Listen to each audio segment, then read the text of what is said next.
Yo, what's up, guys? Welcome to JDW Sports Talk Show. Y'all know me. I'm Aaron, aka Head of the Table. If you know, you know. Put your ones up.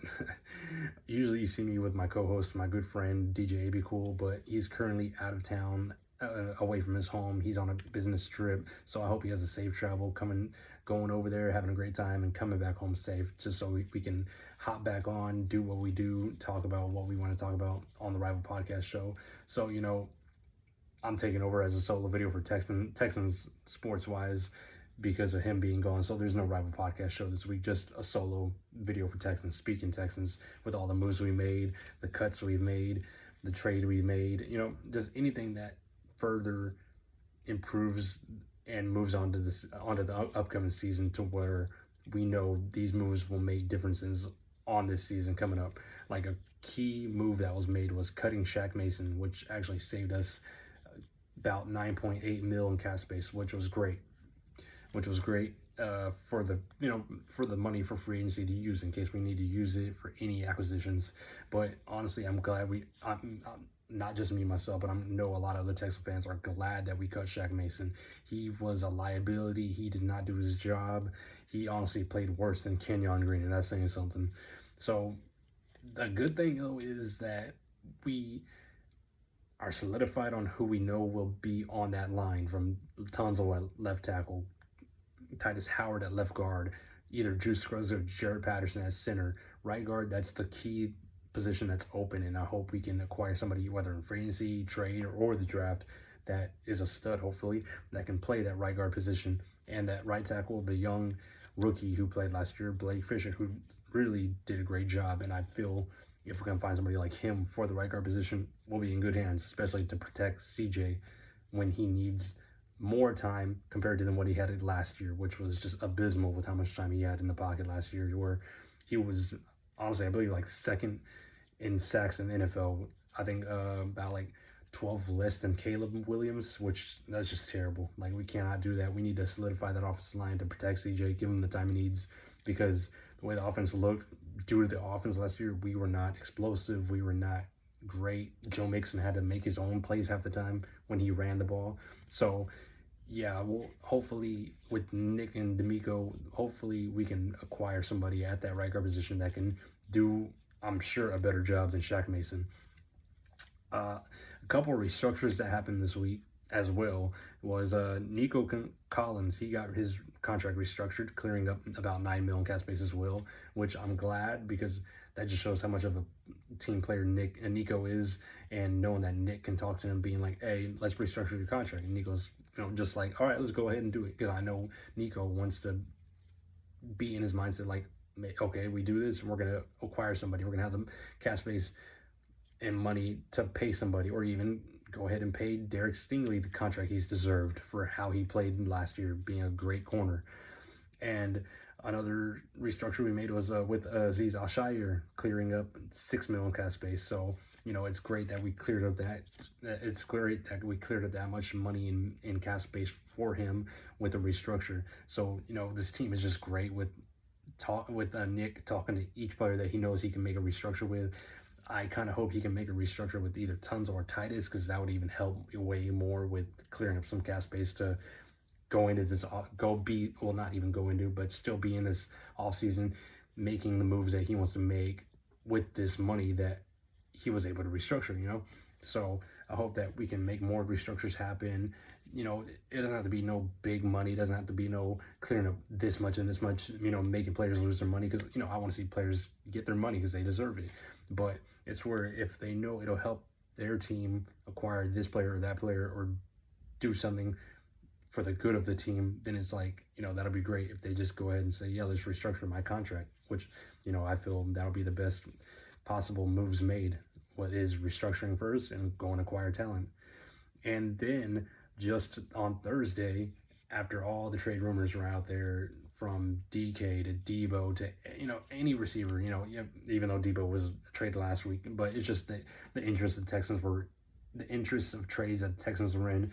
But on Thursday, we acquired a trade with our division rival, the Jacksonville Jaguars. Like, honestly, I was perplexed by it. I was surprised by it. I didn't think that we'd make a trade with an in-divisional rival. And that was that was a trade for Christian Kirk, wide receiver. And honestly, for me, I love it. I'm not gonna lie to you. I really like who Christian Kirk is. He's a great slot guy. He can play on the outside. He showed his potential in Arizona. Yeah, he might have had a slump and might have not looked the same back in moving to Jacksonville. But to me, who is gonna turn into something big in Jacksonville? I'm not even lying to you. Who can you name anybody that's done anything really in Jacksonville lately? Trevor Lawrence to me is a bust. I don't believe in him. So acquiring somebody like Christian Kirk from them is pretty much like, hey, we're acquiring you. Come over here to set your standards of who you are instead of being where you were just playing with a team that doesn't even know what they're doing right now with their GM, with their coaching, with their play style. It's kind of like we stole him, and we pretty much did steal him from them with a 7th-round pick for next year's draft class, a 7th-round pick for 2026 class. And I believe it was that the Jaguars paid $10 million of his guaranteed salary, and then I know we got to pay about, I believe, the rest of it. I don't know what the rest of it is, but I will definitely go back to look at it. But it is, to me, a great steal of a trade. Yeah, people may say he's not that great, but to me, he's a great slot guy that we've been in need for because we have not had a great slot receiver in a while. Yeah, you can say Tangdale is a pretty good, fast, speedy guy that can play in the slot, but he's more of outside. And knowing how Tangdale's injury went, now knowing where his surgeries went, he'll more likely be out for this whole entire next season, possibly a few games of the next year's season. So acquiring somebody like Christian Kirk, that'll be great because he's got speed to him. He knows how to run his routes well. He knows how to get off his man. So for me, having somebody like him instead of, how can I say, putting the slot of, say, John Mechie or Xavier Hutchinson, that's just a better upgrade because to me as a Texas fan, I kind of am losing hope for John Mechie, but I hope he can elevate his talent this upcoming year. And Xavier Hutchinson, I just believe he just needs more time with more plays, with more just experience, because to me, he can be like another Nico Collins, but that's just my thoughts. I know a lot of Texas fans don't have a lot of hope for Xavier either, but I have a lot of hope for Xavier Hutchinson as well. Let me see.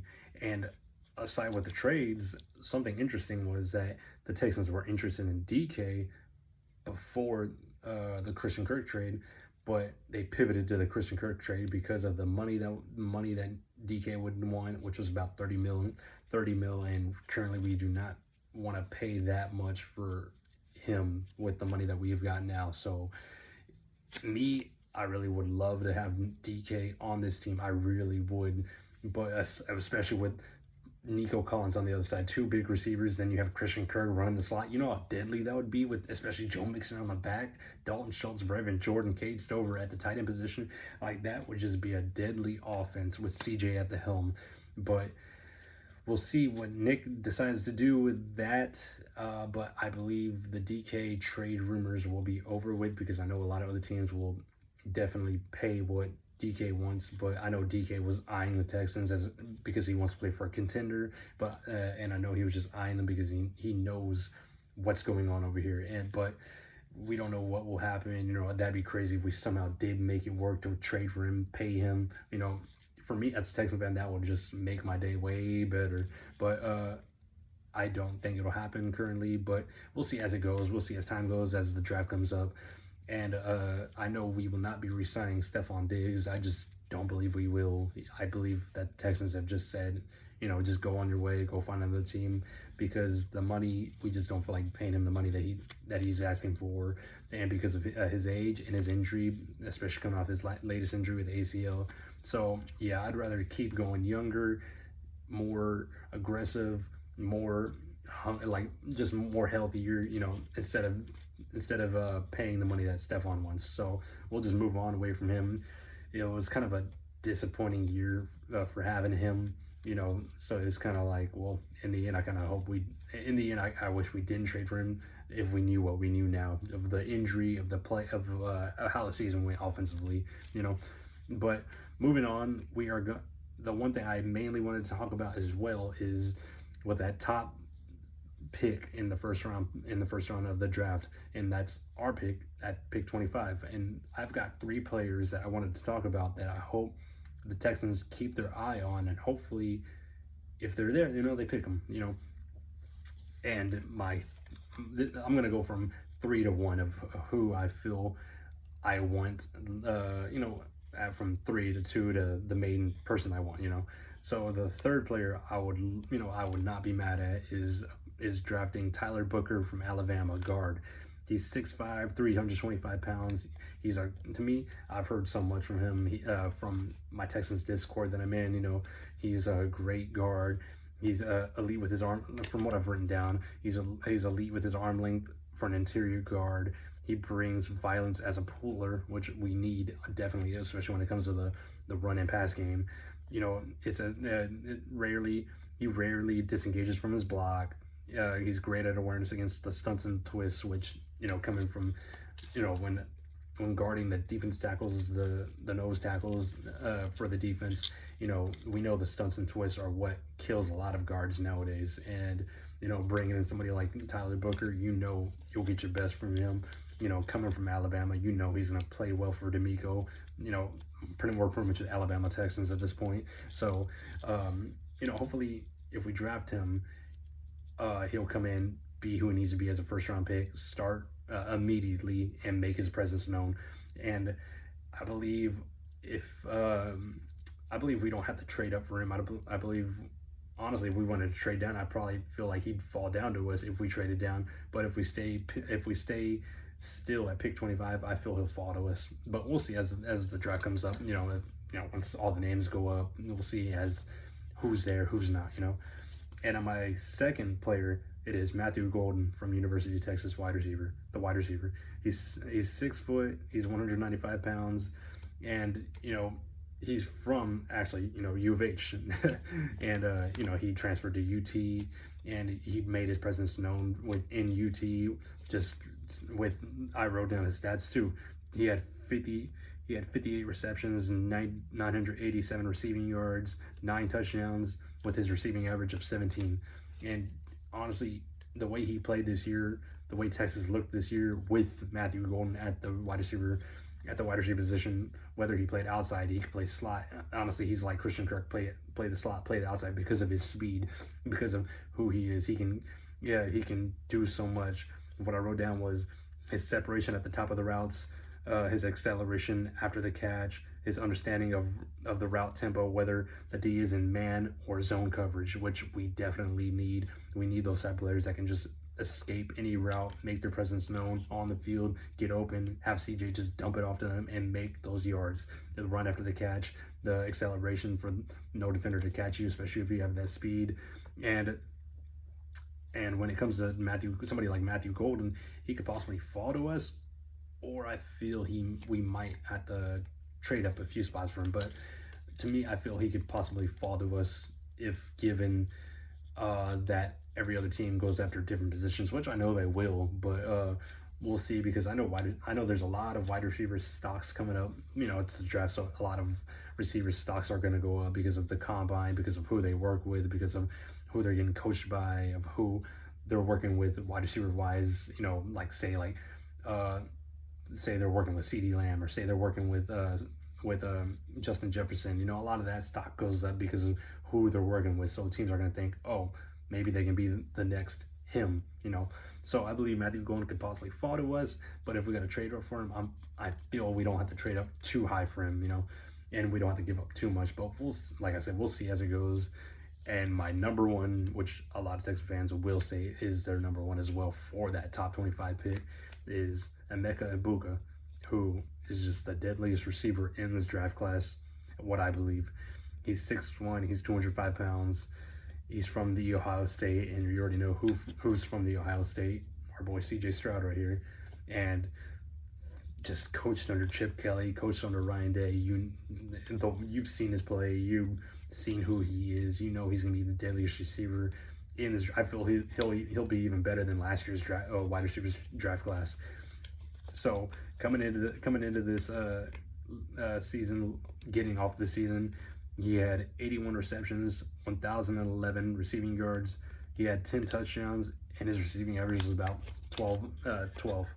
And honestly, just hearing the name of Mekabuka, for me, he's like a DK to me, to where I hope Texans can acquire him, because having him on the field, having him be a weapon, a deadly weapon to CJ, that's just a Texans fan dream right there.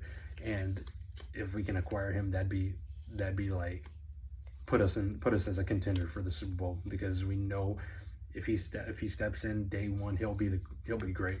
But what I wrote down was him being a sharp route cutter, him being great with tracking the ball in the air. He'll go after it. He's electric after the catch, because once he sees that ball, once he catches it, whether he's man on man or in zone, he'll go after that ball, make sure he's the one that catches it. Once he catches it, he'll make the play after the catch, whether it's running, breaking a tackle, going for that touchdown, knowing what he needs to get that first down, that breakout yardage, that touchdown, getting us to where we need to get across that field, especially with him, him and Nico being a straight up number one, a great receiver in this league. Honestly, I'd say Nico's a top 5 receiver in this league. The only reason he wasn't was because of the small injury that he had that kept him out for a couple of weeks. And if it wasn't due to that injury, he honestly would have been leading the league in yardage for quite a while.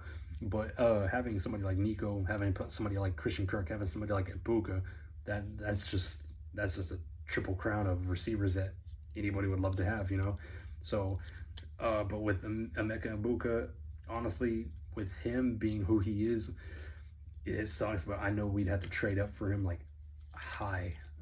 I feel if it gets to about pick 10 to pick 15, I feel we could trade up for him, but I know we'd probably have to give up a little bit of a lot, depending on if Nick Caserio can steal a pick somehow, the way he stole Christian Kirk from the Jags. But if he somehow falls to 15 to 20, then I say pull the trigger, try to trade up, because that's as close as you're going to get to having somebody like Emeka Ibuka with the talent that he has. But I couldn't say of where Emeka Ibuka will fall, of what pick he will fall to, but I feel if he gets past 10, I say, Nick, sir, you've got to make a move, you got to make a trade, give up the first, give up, I'd say the second, give up a next year pick, but just hopefully don't give up too much, because we still need, with certain depth pieces, certain players, certain rookies that we would love to have for this team, for depth piece or for starting piece, whether it be for safety, nickel corner, say an extra lineman. But yeah, I just say don't give up too much. If Emeka's picked, don't be disappointed. Go after who I've said from Matthew Golden. If Matthew Golden's picked, go after Tyler Booker, because you need an interior guard. You can coach him well with the offensive line coach that we have, with Cole Popovich. And but say we get somebody like Emeka or Matthew Golden under the coaching of Nick Caley as offense coordinator, we will explode with the play style, because Bobby Sloat, he wouldn't know what he'd be able to do with this talent. And that's why I'm glad that we got rid of Bobby Sloat, because I know somebody like Nick Caley, coming from the Patriots organizations of their offense and defense to the Rams organization, going off of Sean McVay's offense, mixing those two offenses together, making his own play style, making his own play calls. And like he said, this isn't going to be like nobody else's play style. This is going to be Houston's play style. So I hope he can, once he acquires talent, once he knows what he's working with, I feel Nick Caley will go after what he wants to go after heading into the season. And I just hope this can be the team that can take us to where we haven't been. I mean, honestly, like, it'd be nice to get to an AFC championship. We've never been to one. So if we get to there, I'd be happy. If we get to the Super Bowl, I'd be extremely happy. So I just hope heading in, the draft doesn't happen. It's coming up. It's coming up. But with the draft coming up, I hope that, we make some moves still, whether it be trade, whether it be signings, which I know we will. I know Nick is there. He will. And, make all these moves that we know will happen, and hopefully we see what happens of who we acquire, who we trade for, so that heading up to the draft, we know what we need with that 25th pick. But other than that, that's all I have to talk about what we've made, the moves we made, the, opinions I have for what we got going. Other than that, I'm pretty happy with what we've done with the cut of Shaq Mason, with the trade of Christian Kirk, with the restructures. I'm happy of what we've done. I'm happy that Nick Caserio got the job done right now. I know he's still got some, how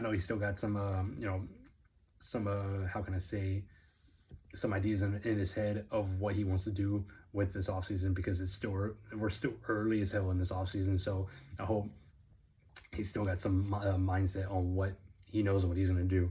So I hope everybody has a great day. Y'all were listening to me, Aaron. I'm glad y'all were, wanting to come to this video to listen to me about the Texans talk, about what we've done.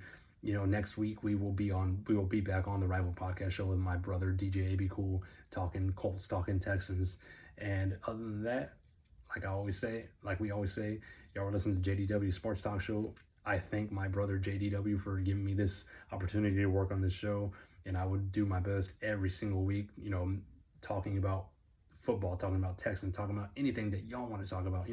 Put it in the comments if you want to talk about anything. I will definitely come on the next episode and talk to y'all about anything. Just give my opinion on anything, talking to DJ about anything that y'all want to talk about, y'all want to listen to. I want to give off what I can give off as a football fan, because I'm a genuine football fan. I don't sugarcoat nothing. I would love to talk about anything y'all want to hear.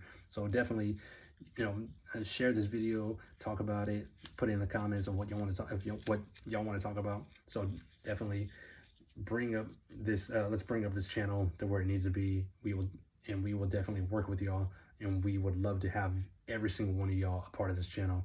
So thank y'all, everybody. This is the JDW Sports Talk Show. This is Aaron, aka Head of the Table. If you know, you know. Put the ones up. So thank y'all. Y'all have a great day.